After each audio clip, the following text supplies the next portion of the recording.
नामदार रामदासजी आठवले साहेब हे केंद्रीय मंत्रिमंडळामध्ये गेली 10 वर्ष काम करत आहेत आणि त्यासाठी त्यांच्या कामाचं कौतुक करण्यासाठी आपण त्यांचा इथे नागरी सत्कार ठेवलेला आहे. राज्याचे मुख्यमंत्री लवकरच इथे येतील.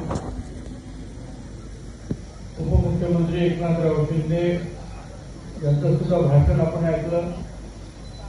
रामदास आठवले यांच्यापासून ते खूपच प्रेरित होऊन अनेक कविता ज्या आहेत आज त्यांनी आपल्याला ऐकवल्या. ॲडव्होकेट राहुलजी नार्वेकर, मनोहर प्रसाद जोडा आमचे सरकार, अण्णा बनसोडे, रवींद्र दरेकर, सीमाताई आठवले, अविनाश महातेकर, राहुल ओझी बनते आणि सिन्हाजी, गौरव कदम, गौतम सोनवणे, मंदा, काकासाहेब कुंभाळकर, चंद्रकांत सोनकांबळे, आशाताई नांगे, अभयाताई सोनवणे, उषाताई रामलू. कार्यक्रमाचे आयोजक सिद्धार्थ कासारे, संजय पवार आणि विवेक पवार आणि आठवडे रामदासवर प्रेम करणारे माझ्या सर्व बांधवांनो, भगिनी आणि मातांनो,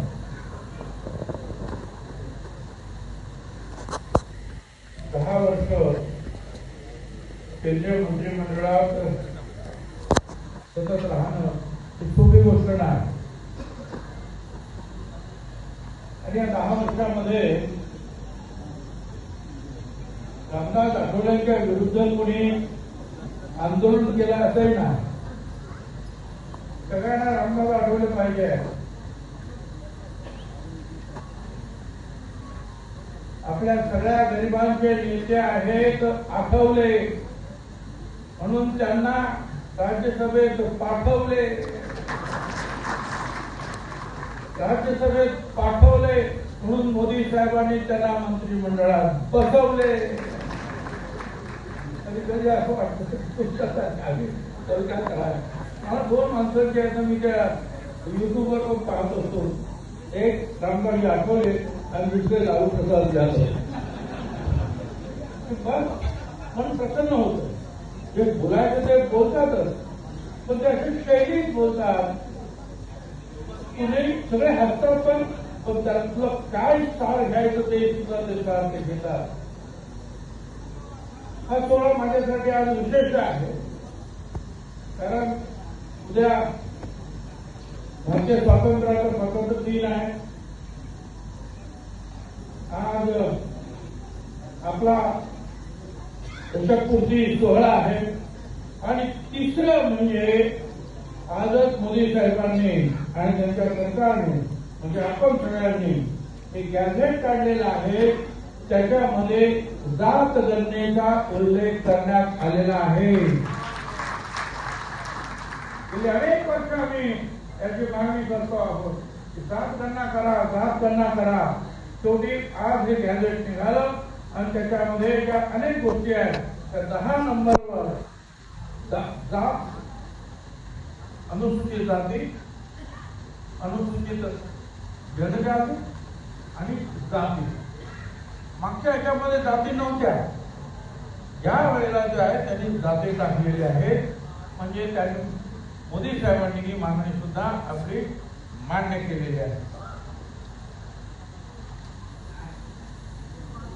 या थोड्या मोठ्या जागेवर जाणं काही सोपं नसतं, गंमत नसते. कोणी उठलं आणि गेलं. माणूस कुठे पोचला यापेक्षा कसा पोचला त्या ठिकाणी हे जाणून घेणं महत्वाचं आहे. लहानपणी वडिलांचं छत्र केलं, आईनं जे आहे कष्ट करून संघर्ष करून रामदासजींना मोठं केलं. आणि या काळामध्ये त्यावेळेला सामाजिक आणि पुरोगामी चळवळीचं मोठं एक वातावरण होतं. विविध भाषणं ऐकताना, कार्यकर्त्यांना संवाद साधताना रामदास आठवले यांची जडणघडण झाली.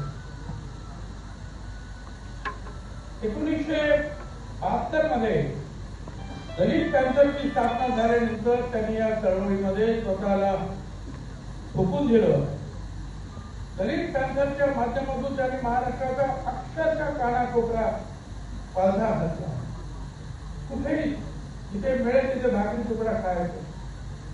आता आपल्या मंत्र्यांना यांना त्यांना विमान आमचं त्यांचं काय काय त्याला काय होतं, कसं तरी बोलायचं, लोकांशी संपर्क साधायचा. आंबेडकरांच्या वस्ती आंबेडकरी वस्ती तरी वस्ती लोकांशी संवाद साधला, कार्यकर्त्यांशी मोठ बांधली आणि संघटना होते. आणि ते बाबासाहेबांनी सांगितलं, शिका, संघटित आणि संघर्ष करा. त्या रस्त्यावर जाण्याचं काम जे आहे ते रामदासजी आठवले आहे. असंख्य महिलांचा प्रवास, लाखो कार्यकर्त्यांशी असलेलं नातं आणि अनेक वर्षाचा संघर्ष यात दडलेला. म्हणून मी त्यांच्याकडे केवळ एक मंत्री म्हणून पाहत नाही, तर या चळवळीतून घडलेला एक कार्यकर्ता म्हणून त्यांच्याकडे मी पाहतो आणि आपण सुद्धा पाहिलं पाहिजे. डॉक्टर बाबासाहेब आंबेडकरांनी केवळ राजकीय अधिकार दिले नाही, तर स्वाभिमानाने जगण्याचा सुद्धा अधिकार दिला. संविधानाच्या माध्यमातून समानतेचा मार्ग दाखवला. हा विचाराचा पाडा जो आहे हा पुढे नेण्याचं काम अनेक पिढ्यांनी केलं. त्याच्यामध्ये रामदासजींचं योगदान निश्चित करून महत्वाचं आहे. मला आठवतं की मराठवाडा विद्यापीठाला डॉक्टर बाबासाहेब आंबेडकरांचं नाव देण्याचा विधान भेटला. त्यावेळी मी मंत्री होतो आणि त्याच मंत्रिमंडळामध्ये रामदासजी सुद्धा होते. शरद पवार साहेब हे मुख्यमंत्री होते. आणि त्यावेळेला सगळ्यांनी एक मुखाने मागणी केली. समता परिषदेच्या माध्यमातून पुण्याच्या 5 लाखांनी पवारांनी ज्योतिराव फुले यांचा वाडा जो आहे, सावित्रीबाई फुले यांचा वाडा देशाला अर्पण करण्याचा कार्यक्रम होता. अलेक्झांडर तिथे गव्हर्नर होते आणि चंद्रदयाळजी शर्मा ते राष्ट्रपती होते. आणि तिथे सगळ्यांना हात वर करून सांगितलं. त्यांनी महात्मा ज्योतिराव फुल्यांना गुरु मानून एवढं मोठं काम सुरू केलं. त्या डॉक्टर बाबासाहेब आंबेडकरांचं नाव मराठवाडा विद्यापीठाला दिलं. एवढं हा नाव देण्याचा प्रश्न नव्हता, हा प्रत्येकाच्या भावनेशी जोडलेला प्रश्न होता. की एवढा मोठा मनुष्य त्याची त्यांनी लिहिलेलं संविधान आज जगामध्ये सगळीकडे जे आहे वाचलं जातं, पाहिलं जातं. नवीन देश निर्माण झाले तर या संविधानाच्या वर आधारित त्यांचं संविधान निर्माण होतं. त्याचं नाव परदेशातल्या मोठमोठ्या युनिव्हर्सिटी त्यांनी केलं. डॉक्टर बाबासाहेब आंबेडकर आतापर्यंतच्या आमच्या विद्यार्थ्यांमधला सर्वात श्रेष्ठ, ज्येष्ठ आणि हुशार विद्यार्थी होता. आणि मग लढा सुरू झाला. त्यांनी लढाई आपण लढाई, परंतु शेवटी जे आहे बाबासाहेब आंबेडकरांचं नाव मराठवाडा विद्यापीठाला दिलं. आणि त्याच्यामध्ये निश्चितपणे जे आहे त्याचा वाटा महत्व है। रास्ते मुश्किल थे मगर हौसला कम नहीं हुआ। रास्ते मुश्किल थे मगर हौसला कम नहीं हुआ। हर कदम पर संघर्ष था मगर सफर थमा नहीं हुआ। जिन्होंने जमीन से उठकर आसमान को छुआ उनके संघर्ष का आज पूरा महाराष्ट्र गवाह होगा।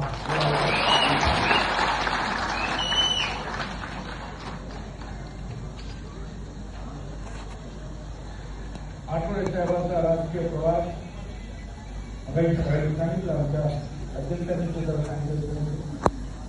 सगळीकडे त्यांनी विधानसभा, विधान परिषद, राज्यसभा, लोकसभा सगळीकडे त्यांनी आणि मला ते सांगितलं कविता तर प्रत्येक दोन एकच कविता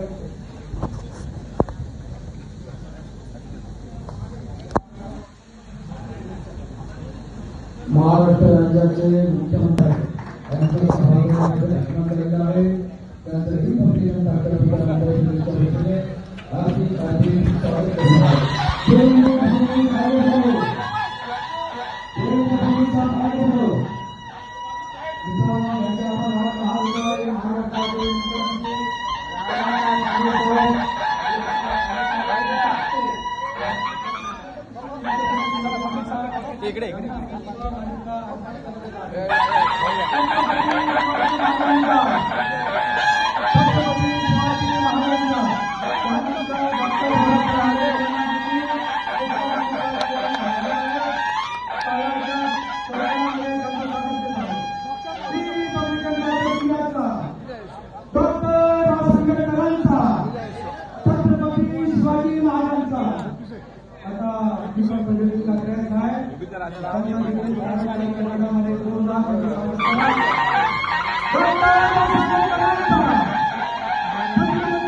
करणार इकडे स्वागत करतोय आणि त्यांना विनंती करतो की आपण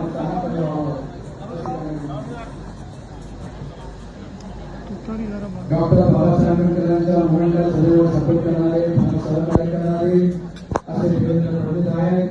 डॉक्टर बाबासाहेब आंबेडकरांच्या बाबासाहेब कॉलेजचे विद्यार्थी आहेत आणि मुख्यमंत्री झाल्यापासून त्यांनी ओबीसी मायनॉरिटी एससी आणि सर्वांसाठी चांगले निर्णय घेतलेले आहेत. आता त्यांनी राज्याचा लढा अतिशय चांगला चाललेला आहे. आता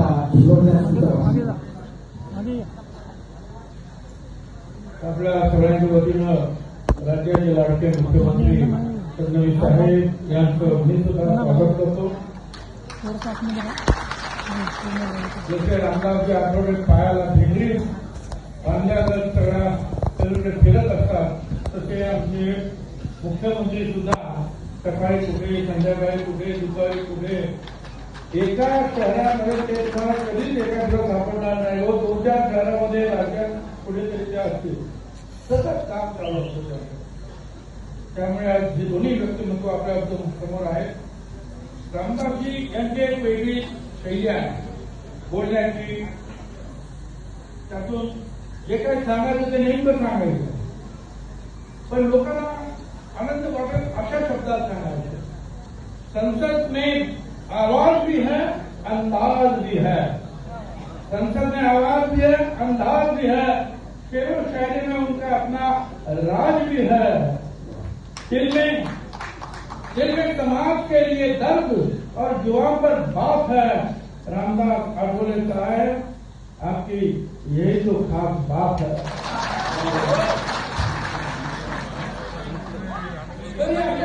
आहे गंभीर विषय सुद्धा जे आहे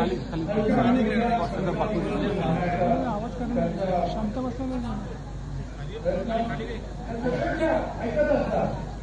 युट्यूबवर गेले की त्यांची तुम्हाला खूप भाषणाची आहे, खूप कविता जे आहेत, चारोळ्याची आहेत, तुम्हाला पाहायला मिळते. तुफान हातले दिवे आपली, तुफान हातले दिवे, तुफान वारा पाऊस धारा मुळीन आम्हा शिवे. तुफान हातले हल्ल्यावरती होती हल्ले, हल्ल्यावरती होती हल्ले, अभंग मुझे बाले किल्ले. हल्ल्यावरती होती हल्ले, अभंग मुझे बाले किल्ले.